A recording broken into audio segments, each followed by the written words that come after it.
So, ganyan siya. Okay, next tayo. Number 4.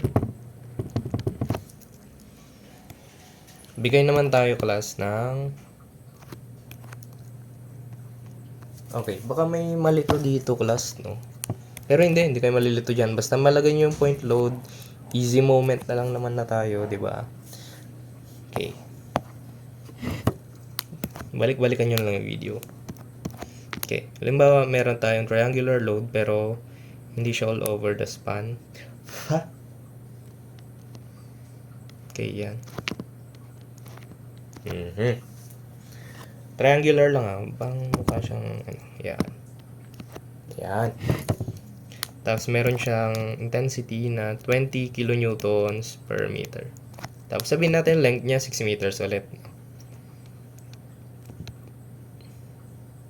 Ganyan. Yan. Okay. So, pwede siyang maging ganito, no?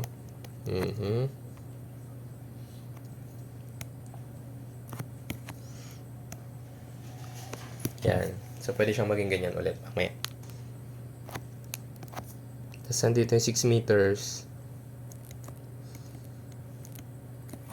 Okay. So, una nating step class, area. Easy. Base times height over 2. Diba? So, area natin. Ano yung base natin, class? Baka may gumamit na naman ng 10 meters. Mali po yan. Ang gagamitin nating base kung saan lang tumatama yung distributed load natin. Okay? So, 6 meters times ang height natin will be 20 kilonewtons per meter. Yan. Over 2. Okay.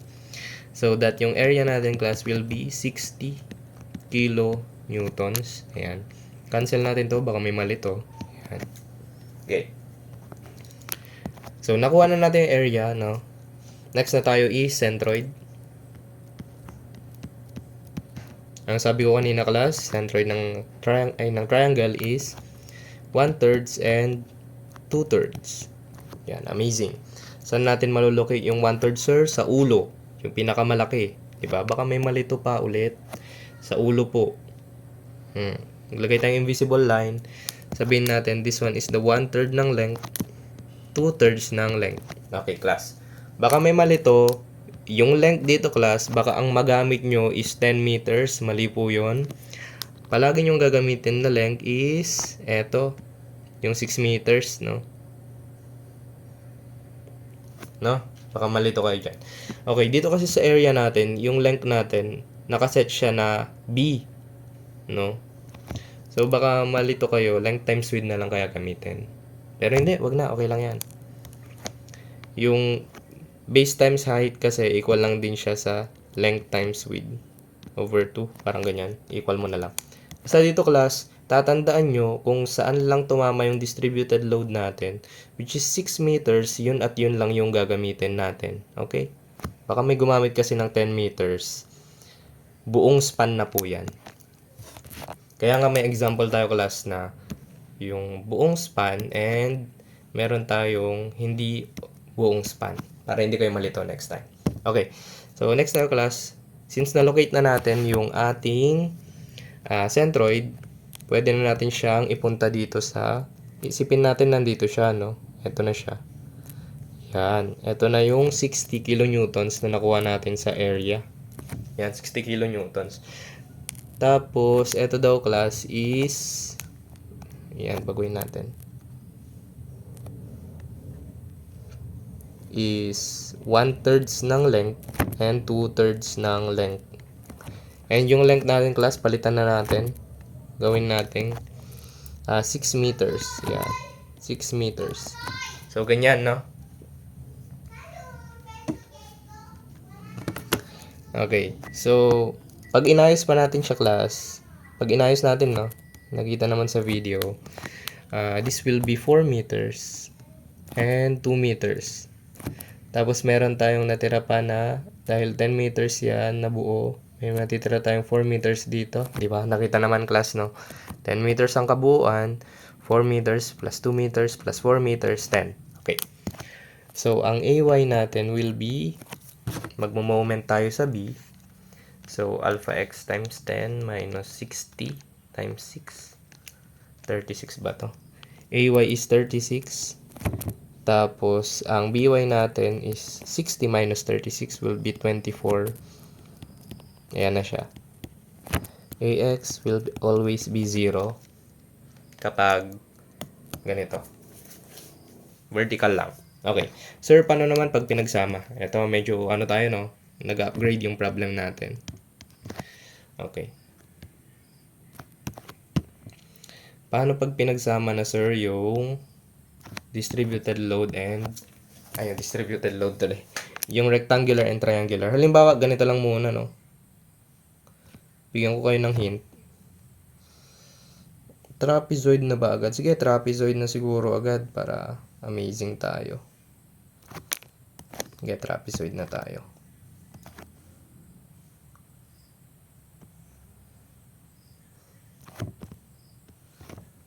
Ayan. Gusto ko kayong i-spoon feed para batak na batak. Ayan. Okay, meron tayong trapezoidal load ng tawag dyan. Kasi kung makikita nyo, class, hugis trapezoid na yung distributed load natin. Yan. Okay. So, trapezoidal load, no? Sir, ang isasolve ba naming area is area ng trapezoid. Ganyan. So, yung area ng trapezoid, madali lang naman. Pero yung centroid ng trapezoid is mahirap. So, ang gagawin natin dyan, class, hihiwain natin yung distributed load. Sir, paano yung hihiwain? Pwede natin siyang sabihin na etong ano natin, etong distributed load natin, 'di ba? Horizontal siya, no? Pwede natin siyang i-cut. Pwede natin siyang gawin ganito. Ayan. Kapag kinat natin siya, class, ang makikita nyo, yung unang object natin is rectangular siya, 'di ba? Tapos meron tayong next na object na triangular. Okay. So ganito siguro. So bago natin siya muna i-cut, no, ilalagay ko muna yung intensity niya. Na meron tayong 20 kilonewtons per meter, tapos 30 kilonewtons per meter. So magkaiba ng intensity yan kasi eto, yung 20 is mas mababa siya compared dito sa 30 na mataas. Meaning kapag mas mataas yung isang intensity natin or isang load, mas malaki yung value niya, di ba? Kaya ito 20 lang, ito is 30. Okay, gets? Okay. So kapag pinutol natin siya, class, eto, no, pag pinutol natin siya. Okay. Yung load mo dito is etong kabuuang load nito. Ganitoin nga natin. Ay, malaki. Okay. Yanin natin. Etong load na to, class. Etong rectangular load na to. Ang magiging value niya will be, 20 kilonewton per meter. Okay lang tayo dyan, class. 20 siya. Tapos, eto namang triangular load. Eto siya. Pag pinaghiwalay natin.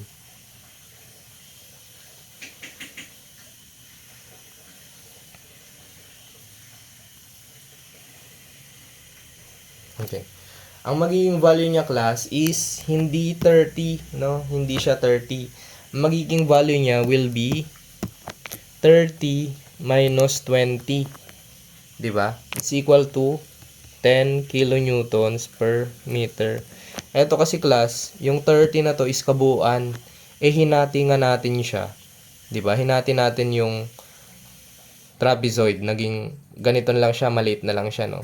Kasi kung malaki siya, class, kung kabuuan siya, 30 pa, 20 and 30.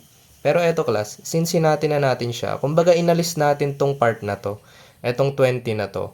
Meaning, mababawasan yung load neto na magiging 30 minus 20 na lang siya. Okay, so baka nalito kayo dun, class. Pwede natin siyang gawin na ganito na lang kung gusto nyo. Pwede natin siyang gawin na beam A. Halimbawa, ganito, no? Pwede natin siyang i-equivalent, parang ganon. So, magiging ganyan siya. Kung gusto nyo lang naman na ganito. Kaso, napakarami na nating step kapag ganito yung ginawa. Pero, sige, para hindi kayo malito. Siguro magiging ganito siya, class. Ayan. Nalilito rin kasi ako dito dati, kaya, as possible, ayokong malito kayo. So, magiging 20 na siya. Ito, 20 kilonewton per meter. Tapos, yung isa ay magiging maliit na lang na triangle, di ba? Ayan, amazing. Which is, ang value niya is 10 kilonewtons per meter. Kung makikita nyo, class, yung 20 na to plus 10 na to, pag pinagpatong natin siya, di ba, magiging 30 siya. Okay lang? Baka kasi may nalito, sir, bakit naging 10 kilonewton per meter to? Di ba? 30 yung value niya. Class, hindi na siya magiging 30 kasi nga, inalis natin yung patong na ito. Okay. Okay, sana, wag tayong malilito doon. Okay. So, pwede siyang maging ganyan. So, hinatin na natin siya, no? What if, hindi. Sige. Gawin na natin ganito, sundan na natin to. Ito yung magiging equivalent niya, no? Itong dalawa. Lagyan natin ng plus siguro. Yan. So, kapag ginawa nyo yung ganito, class, yung trapezoidal, magiging rectangle and triangle. Ayan. Tapos, kukunin natin yung area niya and kumbaga meron na tayong dalawang beam. Diba? Or, kung ayaw nyo ng ganyan, class, kapag pinaghati nyo na, para hindi kayo malito, ang gawin nyo, or, ang dami nating or, sana masundan nyo pa tong video. Ayan. Ganito na lang, no? Para hindi kayo mas malito talaga. Eto.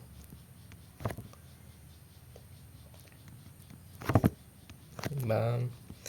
Bim, bam, boom. O, ito yung 20 kilonewton per meter. Tapos, mag-add na lang tayo dito. Ganyan. Para huwag kayong masyadong magdodrawing na, no? Na 10 kilonewtons per meter. Kung isipin nyo, class, 20 to, meaning 20 rin dito, di ba? Same lang naman sila. Same lang yan.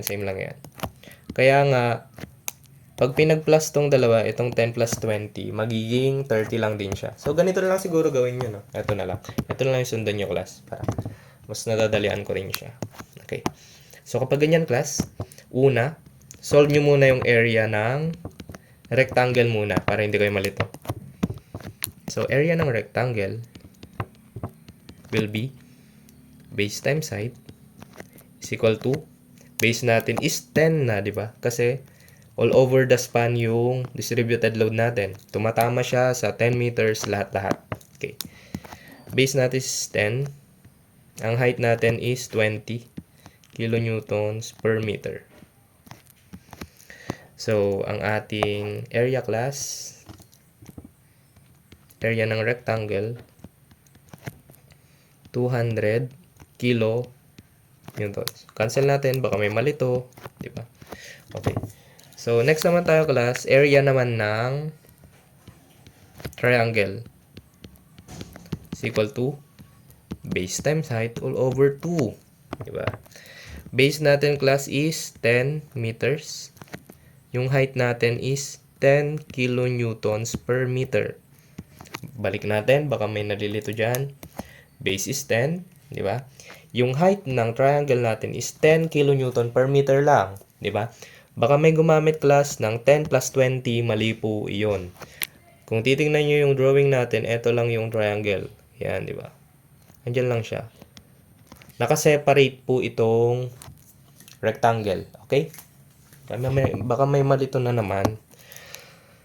Okay. So, 10 meters, cancel. Over 2 pa pala. Yan. So, area ng triangle natin, class, will be 50 kilonewtons. Okay? Good side dyan. Highlight ko lang para hindi kayo malito. Kasi dalawa na yung kinoconsider natin. Ayan. Amazing grace. So, centroid. Okay. So, centroid ng, paghiwalayin ko siguro, no? Para hindi kayo malito. Yan. Okay. So, centroid is L over 2. Ano yung L natin, class? 10 meters. 10 meters all over 2. So, centroid mo is 5 meters. Okay, alisin na natin to. Para hindi na tayo masyado magulo. Alisin na siguro natin siya. Yan. Okay. So, ito na yung maging equivalent niya, no? So, una, ang lalagay natin is C. So, red din lalagay ko para hindi kayo malito. Meron tayong point load sa una, no? Na ang location niya daw is 5 meters. Okay lang. 5 meters. Tapos 5 meters. Ayan. Good tayo dyan. Ang intensity niya class is 200, no? 200 kilonewton. So, yan na yung una. Yan na yung unang point load natin. Ito na yung rectangular distributed load. Naging point load na siya. Next class na problema natin is itong triangular. Sabi ko nga sa inyo class, kung ilan yung distributed load na hinati nyo or nasa beam nyo, yun din yung magiging equal ng point load nyo. So, mamaya. Okay. So, dalawa siya, no? Triangle, rectangle. Rectangle pa lang, mamaya pa yung triangle. Okay. Triangle will be, asa yung ulo-ulo natin. Ang ulo-ulo natin class is nandito. Di ba? Amazing. Okay. Baka may mali to. 1/3 length, 2/3 length. Okay. Yan. Amazing. Amazing tayo dyan. Okay. So, ang centroid, 1/3 and 2/3. Baka may mali to. Gayahin natin yung nandun. 2/3 and 1/3. So, ganyan siya. Ano ba yung 2/3 ng L? Sige, mamaya siya, no? So, nalocate na natin. Ito yung ating invisible line. Lalagay natin siya dito. Halimbawa, dito na lang yung feeling ko pwesto niya. Oh, baka may maglagay na dito na nandito yung point load natin sa triangular. Mali na, no? Kasi matik nakatutok na siya kaagad sa length na 5 meters. Huwag yan. Medyo ano yan. Hindi magandang gawain. Okay, so andito daw yung ano natin, yung triangular load, ayan. Tapos yung length niya class, ito lang yung medyo nakakalito, no? Yung paglalagay nyo ng length, pero mas sanay din kayo dyan. Ito yung 1/3 ng 10, di ba? Sana nakakasunod. And ito po yung 2/3 ng 10. Tapos compute nyo na lang siya, no? Ito compute nyo na lang, para hindi ganyan na nakakalito masyado. So, kapag isolve na natin siya class, di ba nakita nyo, dalawang distributed, naging dalawang point load. Okay, ganun lang siya. AY is equal to ilan? And yung load niya pala class, 50 kilonewtons, no? Yun yung nakuha natin dito sa area. Yan. Ito. Ganun lang naman siya class, kapag trapezoidal, kaya huwag kayo matatakot. Okay, so, isosolve natin siya. So, alpha x times 10, di ba? Minus, ilagay ko na lang kasi bago sa inyo. So, eto yan. Moment tayo kay B. So, AY, di ba? Times 10 minus ng 200, di ba? Times 5. Okay, nakakasunod yung ikot-ikot natin dyan. Minus 50 times 1/3 ng 10. Diba? Is equal to 0. Final ito. Ulitin mo na lang yung video kung ganun. So, AY natin class will be what? So, alpha x times 10 minus 200 times 5 minus 50 times 1/3 ng 10. 10 over 3. Shift solve na. So, ang AY natin class will be 116.67 kilonewtons. Okay, sana class nakasunod dito, no? Sa AY. Ganun lang naman siya. Medyo mabusisi lang siya sa paglo-locate ng centroid. Tapos yung, meters. Yun lang magulo. Minus 250. Yung BY natin class will be 133.33 kilonewtons. Ganun lang siya, di ba? Easy peasy. Okay. So, yeah. Okay. Parang quiz to Parang ito yata yung quiz Pero, sana hindi. Okay. Nabigay ko atang example. Okay. Next tayo class. Number 4. Ay, hindi ko alam. Number 6 na siguro. Okay. Next naman tayo paano naman sir kapag ganito na yung beam? You see, class. Halos lahat na ng pwedeng maging example sa exam or quiz. Binibigay ko na siya. Kasi ayoko kayong mahirapan next time. Diba?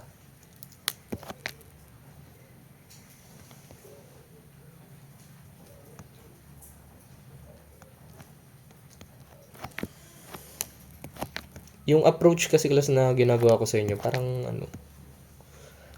parang review center approach na siya, na ayoko kayong bigyan masyado ng mahihirap na problem kasi hindi ako naniniwala na kapag pinasolve ko kayo ng mahirap is madali na sa inyo yung madaling problem. Ganon. Gusto ko class, kapag goods na kayo sa madali, 'di ba? Sa easy is goods na kayo. Yung mga mahihirap, yung mga difficult na, kakayanin nyo na rin kasi true concept na kayo eh. Kumbaga, kung alam nyo yung concept ng madali, di ba? Kaya nyo na rin yung concept ng mahirap. Kahit yung beam natin, gaganyanin mo. Ngayon. Tapos meron pang ganyan. Tapos meron pang paganito. Ganyan. So, kahit gaano kalaking patong yan, class, kahit maging building yan, naging ganyan, kalaki yung distributed load nyo. Ganyan. Kung alam nyo yung concept, class, na ganito, ilolocate mo lang yung centroid, gagawin mo lang siyang point load, kaya nyo siyang isolve, no? Medyo mabusisi lang talaga siya, class, sa una. Pero, mapapractice nyo yan eh. Hindi naman ako magaling din kaagad. No? Wait lang, maingay eh. Okay.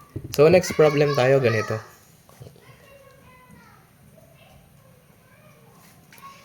So, meron tayong 10 kilonewton siguro dito per meter. Tapos, 10 na lang din dito. Kilonewtons per meter. Okay. Wait lang, class. Wait lang.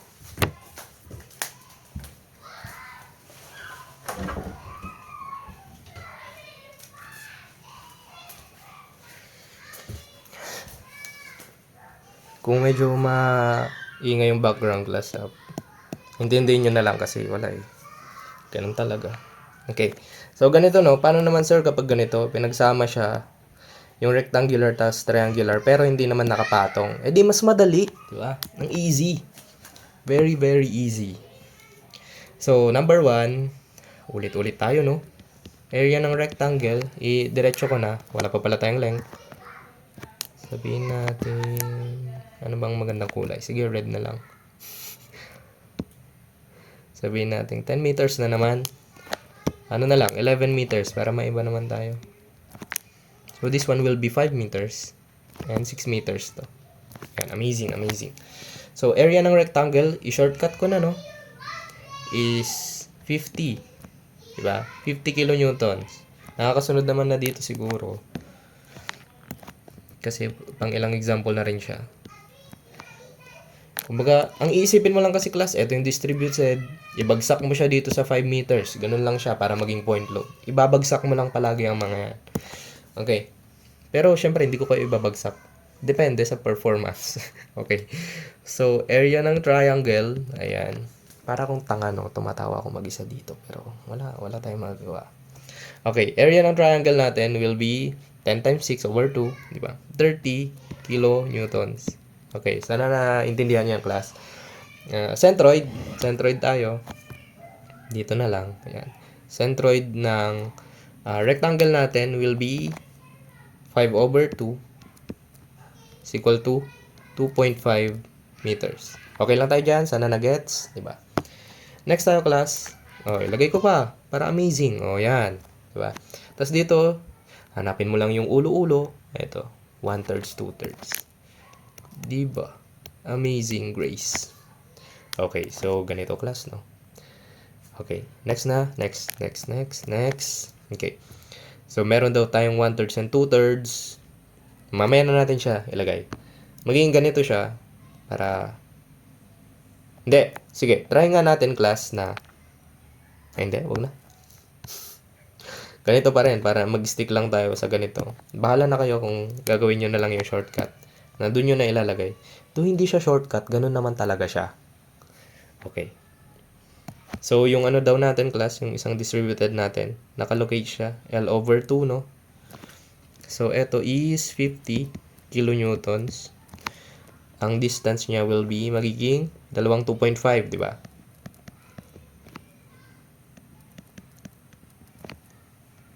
Sana wala nang nalilito dyan. Tapos yung isa, locate lang natin, asan ba yung ulo-ulo? Medyo itutok lang natin siguro, no? Pero hindi siya tutok. Yan, baka may magreklamo eh.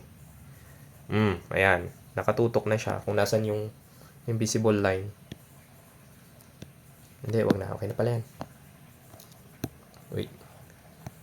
Yan. So, 2.5, 2.5. Ito yung kanina na 5 meters, di ba? Yan. Kumbaga, hinati ko lang. Yan kasi maging location niya. Tapos yung next natin class, parang maliit na yung distance nito. Yan. Amazing. So, ito is 30, no? 30 kilonewtons. Ang magiging length niya is 1/3 and 2/3. Mababago siya. So, irerekta ko na class, no? Rekta solve na. Na dito sa una, yung 2/3 ng 6 is 4. Tapos dito is 2 meters. Nakita ba class? Baka may nalito po dyan. Yan, lagyan ko na lang. Wala naman po sigurong nalito. Maging ganyan na siya, no? Kasi ito yung maging crucial dito, class. Itong mga length nila. Kasi kapag may isang length ka lang na mali dyan, matik, mali na yung moment mo, di ba? Mali na yung AY, si BY, di ba? Ganun lang siya, no? Ang easy. Solve for AY, kayo na mag-solve. Solve for BY, kayo na rin mag-solve. AX, 0. Amazing. So, yan. Siguro, tapos na tayo sa distributed load. Okay, gawan ko lang ng summary. Mamaya na. Okay.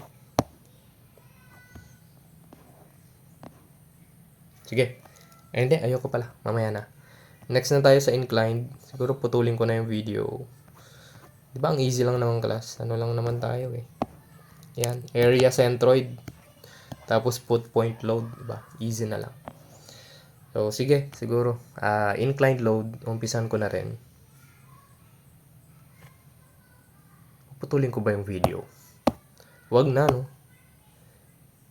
Wag na. Para isang edit. Okay, next.